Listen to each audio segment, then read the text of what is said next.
Okay, so we have Richard Nixon to get through today. What a complicated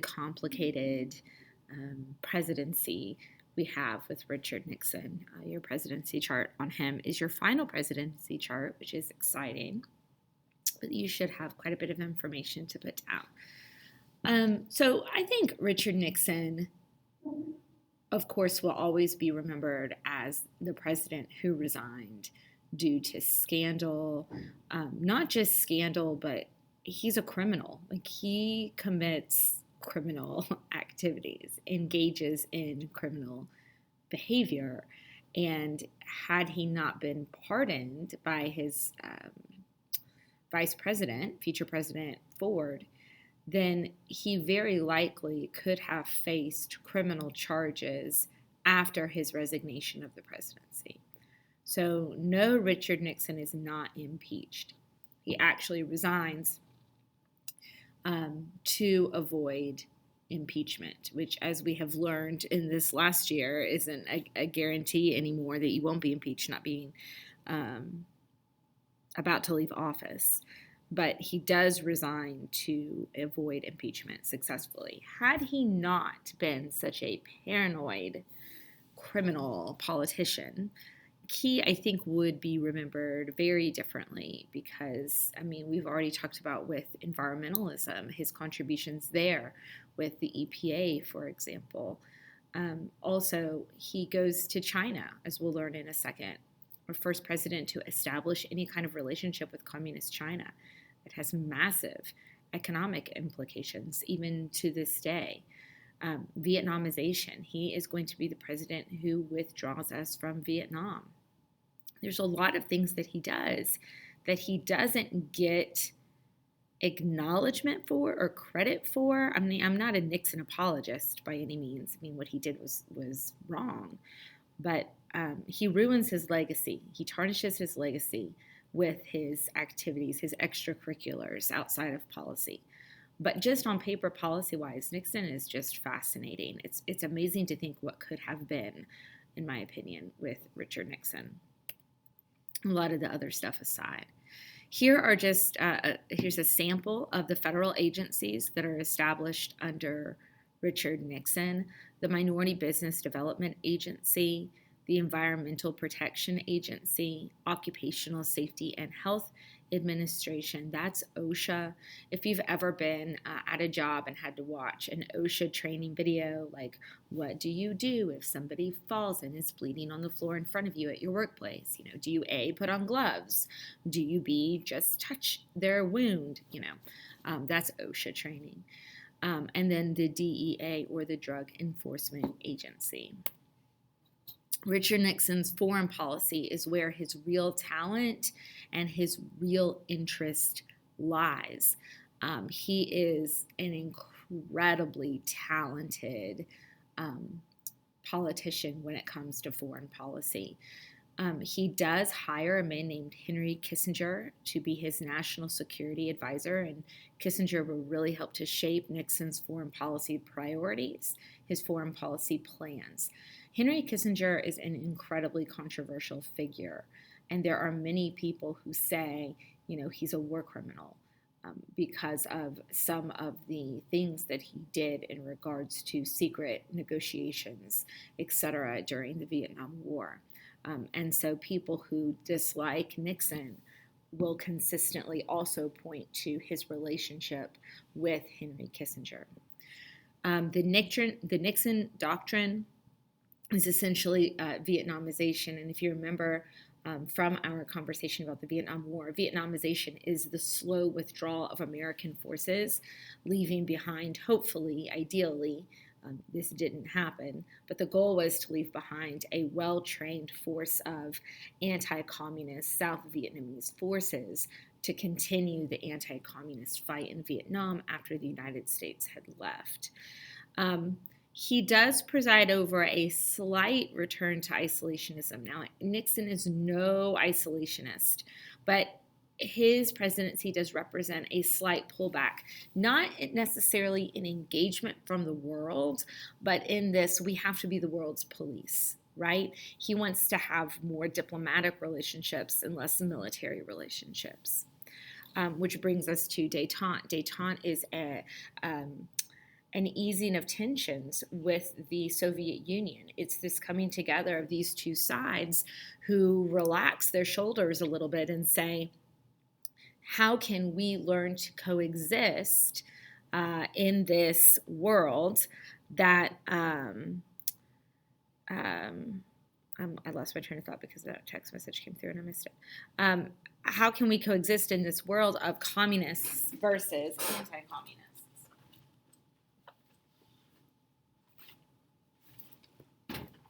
Sorry. What was that message that just came over my computer? It must have been an email or something. I don't know. We'll be fine. In Chile, in South America, though, we see a little bit of a different foreign policy playing out. Instead of these large-scale military operations, you start to see a little bit of a return to what Taft would have called dollar diplomacy, that we are going to start financially supporting certain rebel groups in South American countries, Latin American nations that are anti-communist. So if a leader in South America seems to be hostile to U.S. economic interests, we have no problem sending in targeted CIA groups to help support coups or sending money to certain militia groups to fund civil wars in various places around the world. So we are still definitely engaged in the fight against anti-communism, but in terms of this large-scale military commitment, we are scaling back. We are scaling back. Here's a great quote on the right. We must understand that détente is not a love fest. It is an understanding between nations that have opposite purposes, but which share common interests, including the avoidance of a nuclear war. Such an understanding can work, that is, restrain aggression and deter war, only as long as the potential aggressor is made to recognize that neither aggression nor war will be profitable.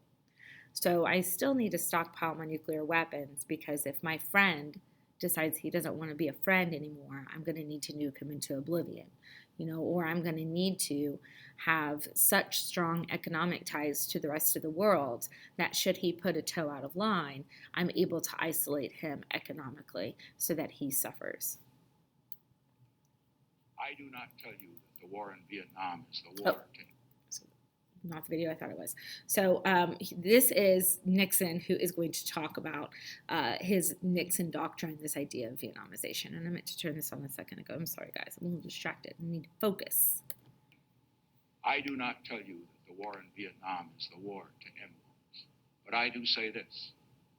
I have initiated a plan which will end this war in a way that will bring us closer to that great goal, to which Woodrow Wilson and every American president in our history has been dedicated, the goal of a just and lasting peace. As president, I hold the responsibility for choosing the best path to that goal and then leading the nation along it. I pledge to you tonight that I shall meet this responsibility with all of the strength and wisdom I can command, in accordance with your hopes, mindful of your concerns, sustained by your prayers. Thank you. Good night.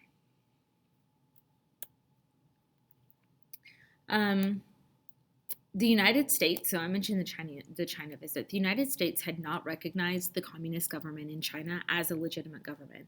The United States continued instead to recognize Taiwan. If you remember, Chiang Kai-shek, the nationalist leader, fled to Taiwan and established a secondary, maybe we would say, Chinese government in Taiwan. They said, we're the real China, and that was the China that the United States would negotiate with, enact trade treaties with, et cetera, et cetera.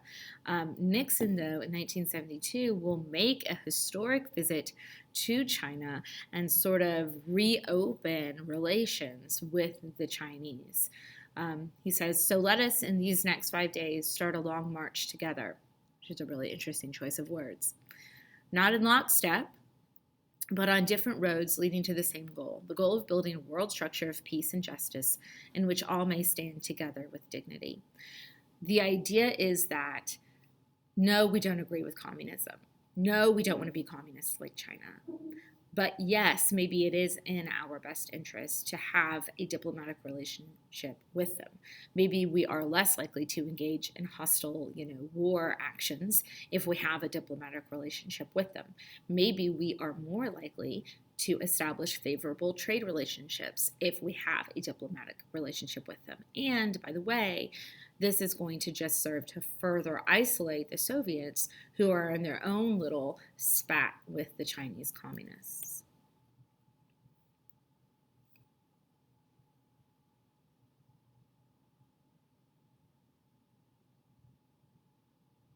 On July 15, 1971, President Nixon requested time on national TV. The announcement I shall now read is being issued simultaneously in Peking and in the United States. Knowing of President Nixon's expressed desire to visit the People's Republic of China, Premier Zhou Enlai, on behalf of the government of the People's Republic of China, has extended an invitation to President Nixon to visit China. The effect was electric. The idea was almost unimaginable. The Washington Post said, if Mr. Nixon had revealed he was going to the moon, he could not have flabbergasted his world audience more. The Cold War was raging. In Southeast Asia, China was North Vietnam's ally, and Richard Nixon's credentials as an anti-communist were long-standing and impeccable. But in the fall of 1967, Nixon wrote a seminal article about Asia after Vietnam. Taking the long view, he wrote, we simply cannot afford to leave China forever outside the family of nations. There is no place on this small planet for 1 billion of its potentially most able people to live in angry isolation. In January 1969, in his first inaugural address, President Nixon confirmed his determination to change America's policy toward China. We seek an open world, a world in which no people, great or small, will live in angry isolation. On February 17, 1972, after 2 years of secret and delicate negotiations, the President and First Lady were on their way to China. Premier Zhou Enlai was waiting at Beijing. In 1954, the U.S. Secretary of State had snubbed the then foreign minister. Nixon wrote in his memoirs, I knew that Joe had been deeply insulted by Foster Dulles' refusal to shake hands with him. When I reached the bottom of the steps, therefore, I made a point of extending my hand as I walked toward him. When our hands met, one era ended and another began. A few hours later, the president met with Chairman Mao Zedong. The 79-year-old leader was in frail health, but the lively hour-long meeting included philosophy, history, and banter. Mao said, I voted for you during your last election. Nixon said, I think the most important thing to note is that in America, at least at this time, those on the right can do what those on the left can only talk about. Throughout his career, Richard Nixon always reserved time for strategic thinking, making and refining extensive notes on yellow pads. In preparation for his China trip, he considered all the possible permutations of policy involved. What they want, what we want, what we both want. At the Great Hall of the People, the President and the Premier exchanged toasts. Said in your toast, the Chinese people are a great people. The American people are a great people. We have at times in the past been enemies. We have great differences today. What brings us together is that we have common interests which transcend those differences. At the end of the trip, diplomatic ground was broken with the Shanghai Communique. After covering the points on which both sides had reached agreement, they proceeded to detail their different positions on all the other outstanding issues. Nixon referred to this in his final toast to Shanghai on the eve of his departure. That communique will make headlines around the world tomorrow. But what we have said in that communique is not nearly as important as what we will do in the years ahead. We have been here a week. This was the week that changed the world. During a visit to the Great Wall, the president reflected on the purpose and potential of the trip. And one stands there, sees the wall going to the peak of this mountain, and I think that you would have to conclude that this is a great wall and that it had to be built by a great people. I think one of the results of our trip, we hope, may be that the walls that are erected, whether they are physical walls like this, or whether they are other walls of ideology or philosophy, will not divide peoples in the world. That peoples, regardless of their differences in backgrounds and their philosophies, will have an opportunity to communicate with each other, to know each other, and to share with each other those particular endeavors that will mean peaceful progress in the years ahead. Well, goodbye. After President Nixon returned home, Clare Boothe Luce told him that 1,000 years from now, they will say of you, he went to China. And it began 40 years ago with a week that changed the world. So I just think that it's pretty incredible. And again, just such a shame that he ended his presidency the way that he did and left such a different legacy, because it is such a historic visit. And I think it's also worth mentioning again something that they bring up a couple of times in the video, which is that because his anti-communist credentials were, as they said, impeccable, everyone knew he was anti-communist. There was no wiggle room there in that assessment of him. Then it means that he was able to engage with communists in a way that was much more meaningful, right? Because had someone from the left, as he mentioned, attempted to do that very thing that he did, they would not have been taken seriously in the United States. There would have been conservatives who said that they were soft on communism or that they were courting communists, right? It would not have been something that was possible.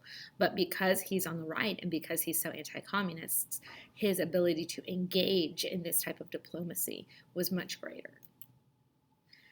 So I've mentioned détente already. Not only does Nixon meet with the Chinese communists, he also visits Moscow for a full week of negotiations. Out of those negotiations will come a couple of important things. The SALT Treaty, which are strategic arms limitation treaties, which are a freeze on certain types of weapons. And then the Helsinki Accords eventually, where several nations will join together to, quote, respect rights and freedoms, including the freedom of thought, conscience, religion, belief, all without distinction of race, sex, language, or religion. Nixon wins re-election in part because he utilizes something called the Southern Strategy, and I can't. Yeah. So this is another one of Nixon's negative legacies, not just Watergate, but also this idea of the use of the term silent majority and the use of the Southern Strategy. So Southern Strategy is the idea that Nixon needed to give some dog whistles to white voters in the South. So he doesn't stop desegregation, but he slows it down as much as possible to the point where the Supreme Court has to speak up and order Nixon to comply faster with the Brown v. Board of Education ruling. He will oppose the extension of the Civil Rights Act, knowing that Congress will extend it anyway. But what he's doing is letting Southern Democrats know, I know I'm not a Democrat, but you can trust me, because he doesn't think he can win re-election without Southern Democrats. And in a lot of respects, being anti-busing, promising conservative judges, promising a Southern Supreme Court justice, it makes for a successful re-election campaign. He also uses the term silent majority. This is very like anti-counterculture, right? All these hippies are out there. All these far left liberal people are out there being super loud. But he said, I believe that America is a country of a silent majority, that the majority of Americans are quote unquote law abiding, that they want to return to law and order. They don't like these protest movements. They don't like these long haired folks, that they're this silent majority. And so that helps him win the election initially. Then the Southern strategy will help him keep himself in office. Not only is Nixon forced to resign, but during his second term, his vice president, a man named Spiro Agnew, he's pictured right there on the right, is also forced to resign. He's forced to resign first due to a completely unrelated to Watergate bribery scandal that happens in his home state. So he leaves, which is why Gerald Ford is appointed as his vice president. So you can say Gerald Ford is our only unelected president of the United States because he's not elected as either president or vice president. Dixieland is Nixon land, is what that says. Nixon's attorney general is a man named John Mitchell. He is going to be directed to hit pretty hard protesters, anyone deemed to be on the radical left, draft dodgers, remember when we're still in Vietnam. He actively is against those reforms of the Warren Court that we've discussed. It's really unconventional to specifically criticize a Chief Justice or any members of the Supreme Court publicly, but he does. He stresses, again, Southern Supreme Court appointments and slows the progress of civil rights reform. But Nixon will eventually appoint 4 Supreme Court justices, including Chief Justice Warren Burger. And you can talk about the Warren Court and also the Burger Court. It's not necessarily a conservative court. It looks conservative on paper, but if you look at their rulings, it's not. For example, this is Roe v. Wade, where abortion is legalized by using the right to privacy concept from the Constitution. So there are still a lot of reforms that continue. It's just a lot of the verbiage and a lot of the language that Nixon uses is concerning. Nixon also shrinks the size of the federal government. This is really where we get the idea of conservatives as favoring small government. There will be in his tenure revenue sharing bills, which means that states will receive federal funding for certain projects, but those projects will come with conditions. We'll also start to see a rollback of some of Johnson's Great Society programs. He says, a third of a century of power flowing from the people of the United and the states to Washington. It is time for a new federalism in which power, funds, and responsibility will flow from Washington to the states and to the people. He will also use the process of impounding, which kind of calls into question, how much do you really believe about limiting the power of Washington, D.C.? Because he will say, well, I'm the federal government, and if I don't like something the state's doing, I'm just going to withhold federal funds until the state fixes it. That's something, that we see even today, but it's controversial. Impounding of funds, veto power, executive privilege, all being used to manipulate Congress. Don't put up any resistance, Nixon says. Just keep in step. Nixon will also propose replacing aid to families, that Great Society program, with dependent children. He'll propose replacing that program with a family assistance plan, which actually would have had the federal government provide families below a certain income with $1,000 a month, but he gets criticism on it from both sides. So the right thinks it goes too far and the left doesn't think it goes far enough. So again, he does work to dismantle a lot of these Great Society programs, and Congress just doesn't have the appetite to replace them. All right, Watergate. So although Nixon has a lot of major foreign policy successes, he cannot get out of his own way. Watergate essentially stems from a break-in at the Democratic National Committee, or the DNC. Their headquarters are in the Watergate building, which is that building down there on the bottom right. And he uses the same group of burglars that he had used to break into the Pentagon Papers, Ellsworth's psychologist's office or psychiatrist's office, if you remember that. The guy who leaked the Pentagon Papers, these burglars broke in, stole these tapes to try to paint him as a crazy person. It didn't work. It was unsuccessful. I mean, it did work in that they broke in, but they were unsuccessful at portraying him as crazy. So he uses this exact same group of men to break into the Watergate building. He doesn't think he can win re-election. So Watergate actually happens during his re-election for presidency, right, which he wins. He will be busted on it after. So he will get elected successfully to president 2 times, but he only serves like a term and a quarter because he resigns fairly early into his second term. The reporters who break the story are up there in the top left, Bob Woodward and Carl Bernstein. They start to investigate after they see that this burglary crew that broke into Watergate had ties to the CIA. So these are them. Nixon is paranoid. He even kept an enemies list. He recorded everything that went on in the Oval Office on these tapes. Everything about politics was personal to him. So somebody was like, I don't like Nixon because, he believes in X, Y, or Z. He took that as a personal slight. And so he could not separate his personal feelings from this game, so to speak, of politics. So again, Nixon will be reelected, but he's still concerned. And so he orders people to break in and steal secrets from the Democrats. How are they going to run their campaign? And he gets busted because his lawyer, a man named John Dean, comes out and tells Congress, yes, I heard him say this. And not only that, but he bugged his own Oval Office. He put tape recordings all over the Oval Office so that he could keep tabs on everything and everyone. So Congress will subpoena for those tapes. Nixon will fight it. He will say, you don't have the right to listen to these tapes. And the Supreme Court says, actually, yes, they do. Turn over the tapes. And that at that point, he resigns. Let me see. Is there a video here? Hang on. Let me fix this. Sorry, guys.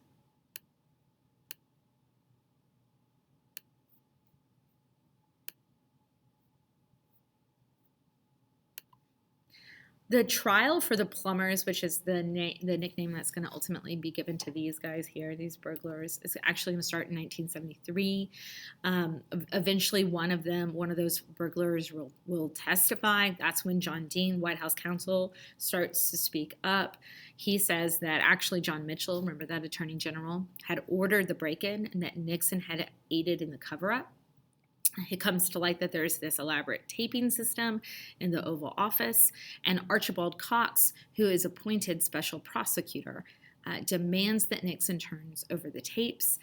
Cox will take Nixon to court, and ultimately Nixon will resign. Let's see here. This is his resignation decision. Good evening. This is the 37th time I have spoken to you from this office, where so many decisions have been made that shape the history of this nation. Each time I have done so to discuss with you some matter that I believe affected the national interest. In all the decisions I have made in my public life, I have always tried to do what was best for the nation. Throughout the long and difficult period of Watergate, I have felt it was my duty to persevere, to make every possible effort to complete the term of office to which you elected me. In the past few days, however, it has become evident to me that I no longer have a strong enough political base in the Congress to justify continuing that effort. As long as there was such a base, I felt strongly that it was necessary to see the constitutional process through to its conclusion, that to do otherwise would be unfaithful to the spirit of that deliberately difficult process and a dangerously destabilizing precedent for the future. But with the disappearance of that base, I now believe that the constitutional purpose has been served. and there is no longer a need for the process to be prolonged. I would have preferred to carry through to the finish, whatever the personal agony it would have involved. And my family unanimously urged me to do so. But the interests of the nation must always come before any personal considerations. From the discussions I have had with congressional and other leaders, I have concluded that because of the Watergate matter, I might not have the support of the Congress that I would consider necessary to back the very difficult decisions and carry out the duties of this office in the way the interests of the nation will require. I have never been a quitter. To leave office before my term is completed is abhorrent to every instinct in my body. But as president, I must put the interests of America first. America needs a full-time president and a full-time Congress, particularly at this time with problems we face at home and abroad. To continue to fight through the months ahead for my personal vindication would almost totally absorb the time and attention of both the President and the Congress in a period when our entire focus should be on the great issue of peace abroad and prosperity without inflation at home. Therefore, I shall resign the presidency effective at noon tomorrow. Vice President Ford will be sworn in as president at that hour in this office. He doesn't just resign immediately, though, right? He fights it. He not only fights for the tapes to be turned over, he also says that the special prosecutor that the Department of Justice had appointed had overstepped. And he directs his attorney general at that point, Elliot Richardson, because John Mitchell has resigned, to fire Archibald Cox. Richardson refuses. His deputy refuses. They both resign. Finally, the Solicitor General, a man named Robert Bork, will fire Cox. It's known as the Midnight Massacre, right? Sunday Night Massacre. So because all of a sudden overnight, like 3 or 4 of his Department of Justice officials resign. Robert Bork, the one who eventually does fire Archibald Cox, will be nominated by Ronald Reagan to be a Supreme Court justice, and Congress says, we're not rewarding bad behavior. And so that's the end of his career. I mentioned that Spiro Agnew had already been ousted, and so the vice president at the time is a man named Gerald Ford. A new special prosecutor is appointed, so Archibald Cox will be fired, but we got Leon Jarowski, who comes in right on his heels, and at that point, the tapes are revealed that everything John Dean had said was on the tapes was actually on the tapes. Gerald Ford will become president of the United States. And he will pardon Nixon. And a lot of people said, you can't pardon him. There needs to be an example set. We need to prosecute this and figure out what was going on. And Ford said, nope, we need a clean break. We will never be able to move on and recover as a nation if we don't sort of rip this Band-Aid off and get going. It made him hugely unpopular for a long time. But most people today, most historians agree that it was the right decision. So here are some reforms that go into effect after Watergate. Federal Election Campaign Act amendments, which set a limit on campaign contributions. The Freedom of Information Act amendment, that's a FOIA, right? Penalize government officials who withhold documents. The Government in Sunshine Act, or the Sunshine Law. Tennessee has a Sunshine Law, right? If you're going to have, I think it's over 2 elected officials together in an official capacity, members of the public have to be included. And then Ethics in Government Act requires financial disclosure forms from public officials who is contributing to your campaign. After Nixon, though, we do see a slowing of the economy. A lot of this has to do with OPEC, the Organization of petroleum exporting countries, which announced an oil embargo in 1973, and gas goes pretty much overnight from $3 a barrel to $30 a barrel. This is an image of a gas station, people waiting in line to get gas. Gas was insanely expensive and insanely hard to find. People would just bring gas cans with them and hope to stock up for as long as possible. There they are. Look at that, $95. And that's in the 70s.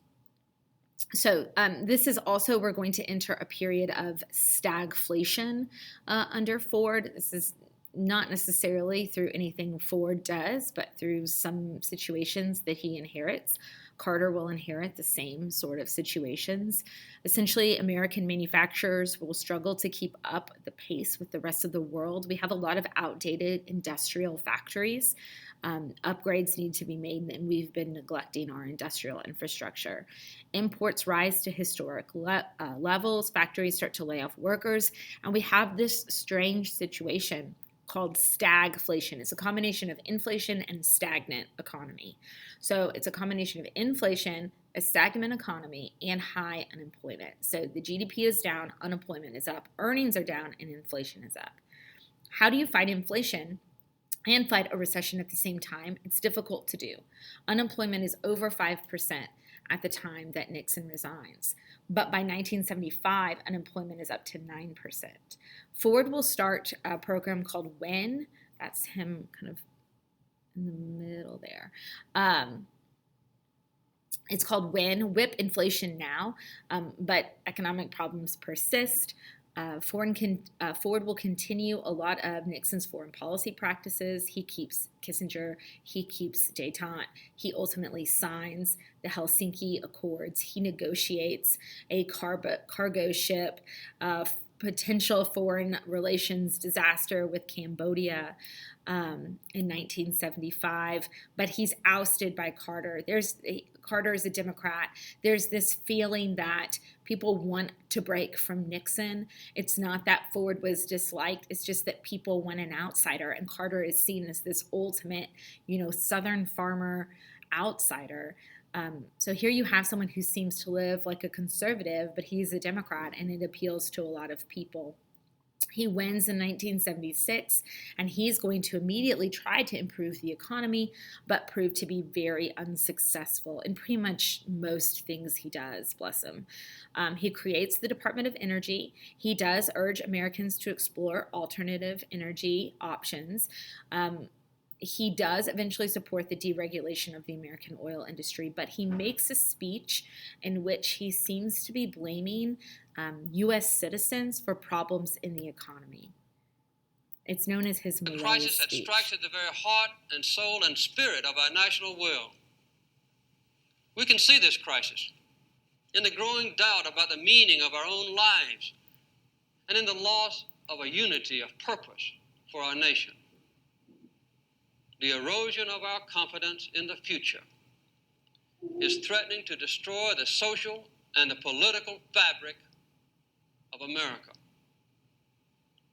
The confidence that we have always had as a people is not simply some romantic dream or a proverb in a dusty book that we read just on the 4th of July. It is the idea which founded our nation and has guided our development as a people. Confidence in the future has supported everything else. Public institutions and private enterprise, our own families, and the very Constitution of the United States. Confidence has defined our course and has served as a link. People were really upset by that speech. He's blaming us for not being confident enough in our economy. Is the reason our economy is tanking and people are suffering economically because we don't have confidence in ourselves? And then he's sort of using his fist to fake bang on the desk there. And it doesn't play well for the American people. He does have some foreign policy wins. For example, the Camp David Accords, this historic agreement, the cessation of hostilities between Israel and Egypt, which you remember from the Suez crisis back with Eisenhower, had been an ongoing concern. But he's also going to face a crisis in Iran. The United States will support the leader known as the Shah, who's forced to flee Iran in 1979. A new republic is ushered in, led by a religious leader named the Ayatollah Khomeini. And in November of 1979, 52 Americans are taken hostage at the Iranian embassy. After failed negotiations and failed rescue attempts, the hostages will ultimately be released on January 20th of 1981. 440 days in captivity. They leave the day Carter leaves office. So, I mean, it's what loses him re-election, essentially, and then to have them released on Reagan's inauguration day, it's pretty intense. In the fall of 1979, protesters broke into the American embassy in Iran, took dozens of people hostage, and kept them there for a long, long time. This was the Iran hostage crisis, an episode that changed the course of American history. Let's take a step back. This hostage crisis didn't come out of nowhere. It was the culmination of several decades of bad blood between the United States and Iran. In 1953, the U.S. helped topple Iran's elected prime minister, replacing him with Mohammad Reza Shah Pahlavi, also known as simply the Shah. The Shah was friendly to the U.S. interests, particularly when it came to oil. The Shah was about as popular in Iran as ants at a picnic. He was a brutal dictator, and his infamous secret police, the Savak, terrorized, tortured, and killed people. Opposition to the Shah grew and grew. In January of 1979, he and his family left Iran on vacation, never to return. By the spring of that year, a religious leader, the Ayatollah Ruhollah Khomeini, took power. This is the Iranian Revolution. Khomeini established a new government, an Islamic Republic. This new government, and the young masses who supported it, had no love for the United States. They staged demonstrations outside the U.S. Embassy in the Iranian capital of Tehran. Trouble was brewing. After leaving Iran, the Shah bounced around from country to country, but after a cancer diagnosis, he wanted to come to the United States to receive the best medical care. President Jimmy Carter didn't want to admit the Shah, but relented under pressure from a group of elder statesmen led by Henry Kissinger and David Rockefeller. The Shah arrived at the New York hospital on October 22, 1979. As Carter predicted, giving shelter to the Shah angered the Iranian revolutionaries. A lot. So much so that on November 4th, 1979, a huge mob of protesters attacked the U.S. Embassy in Tehran. Knock, knock. Who's there? 3,000 of us, and we're mad as hell. The mob took 63 people at the embassy prisoner. Later, 3 more people were taken hostage at the Iranian Foreign Ministry, bringing the total to 66. 13 days later, the Ayatollah ordered the release of 13 hostages, leaving 53. Another hostage was subsequently released on medical grounds. From then on, the remaining 52 were there for the long haul. They were held in the same embassy complex where they'd once worked. No hostages were killed, but they weren't treated well either. Some were beaten with rubber hoses or hung over elevator shafts. Several men were even victims of a mock execution. Back in the States, the hostage crisis gripped the news cycle. Iranian militants seized the American embassy in Iran. The American government demanded the hostages' release, but were rebuffed. The Iranians wanted the Shah shipped to them. No, said the U.S. To drive the point home, the U.S. froze Iranian assets held in American banks. But still, the Iranians didn't budge. In April of 1980, President Carter decided to try something different. He authorized a military rescue mission known as Operation Eagle Claw. But poor weather and mechanical failures doomed the mission, leaving America and the Carter administration embarrassed on the world stage. Carter was in an election, and his opponent, Ronald Reagan, pounced on him for being weak and ineffective. Frankly, I don't think the president has done anything that he couldn't have done 5 months ago. When Election Day rolled around, the hostages were still being held captive with no end in sight. Reagan trounced Carter at the polls. By the start of 1981, the Iranian government began to feel the pressure from the international community to release the hostages. The Iranians and Americans went back to the bargaining table. In exchange for lifting the embargo, Iran agreed to release their prisoners. Just hours after Ronald Reagan took the oath of office on January 20th, 1981, the American hostages were freed from captivity. The hostage crisis lasted 444 days. It was a bruising period for the United States and for President Carter. And the ugly mark it left on relations between the United States and Iran lingers to this day. It's important to remember also that Carter approached foreign policy from a moral perspective. Remember, this is the guy who's like, 98 or something like that, and still out there building Habitat for Humanity houses. He really only wanted to make treaties with people who he thought came at things from the same place.